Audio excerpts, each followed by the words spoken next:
Well, hello, everybody, and Happy New Year for 2023. It's been a while since we've had a chance to talk to you. I'm Dan McTeague, President of Canadians for Affordable Energy.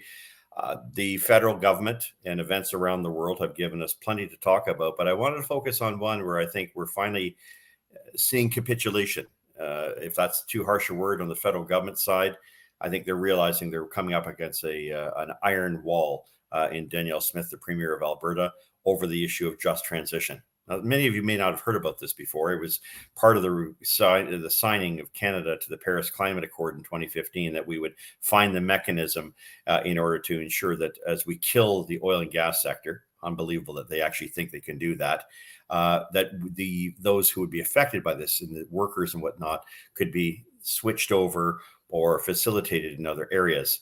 Well, it turns out that thanks to Blacklock's reporter, and of course, the steadfast determination of the Danielle Smith herself and her government, that the federal government seems very much bent on the idea that this just transition, which could eliminate as many as 2.7 million jobs in Canada. We're not talking only about those working in the oil and gas sector. Think of, mechanics who are working on internal combustion engines. Think, of course, of those in the mining, the forestry, and other industries that associate. 2.7 million people would be affected by this, and adversely so. Not that the federal government has money for that, but what's most important about just transition, why we haven't heard about it, is that behind the scenes, as one of the conditions for the NDP to support the federal Liberals was to ensure that not only did we get free dental for people, but also, more importantly, that the government would provide a mechanism for this just transition.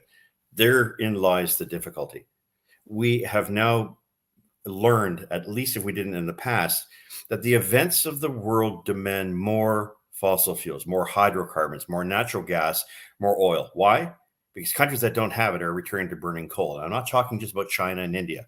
I'm talking now about Germany and many European nations who really painted themselves into a corner by relying on Russia for all of these things under the so-called policy of energy wind.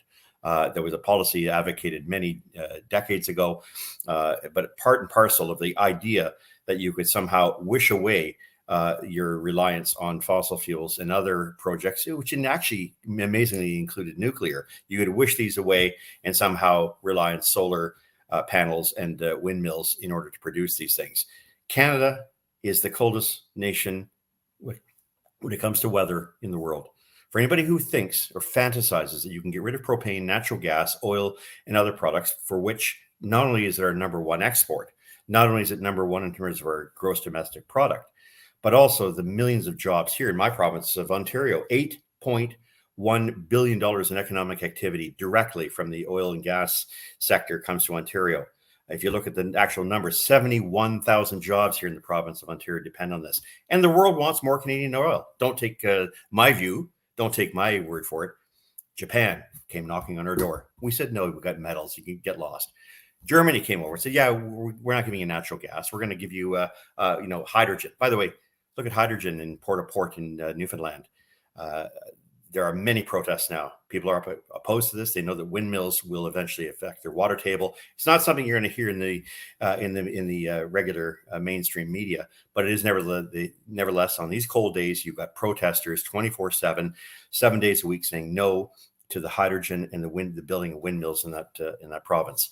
But I digress. The just transition is really meant to be a transition towards uncertainty, a transition towards almost ensuring that people who have good paying jobs in an industry that the world needs more of, well, somehow, I think according to Blacklock's reporter and some of the memo obtained by the Liberal cabinet, many of these might wind up as janitorial jobs.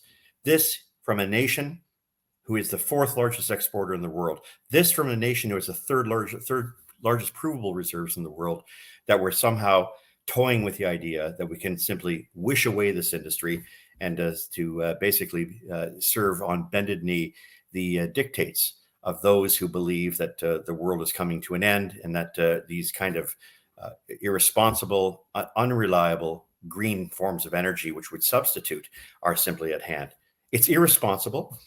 It's something I've never seen from a government, let alone my government, of which I served as a Liberal MP for 18 years. And for that reason, the just transition isn't just unjust. It's a transition to uncertainty. It's a transition to irresponsibility. And for the Liberals and the NDP supporting this, as I've said on the House of Commons committee, it would be absolutely foolhardy for anybody to be pursuing this. I encourage you to take the time to write your Liberal or NDP members of Parliament and call them on it, because what they're actually doing is foregoing the future prosperity of this country at a time when the world has said they want more Canadian energy. The Liberal NDP coalition wants to turn a cold hand and turn its back, not just on the world, but on Canadians. Our affordability depends on it. So it's time for just transition to go. And I applaud Premier Danielle Smith for having the intestinal fortitude and the backbone to push back on this woke, irrelevant, insane agenda. That's it for this week. We'll talk shortly.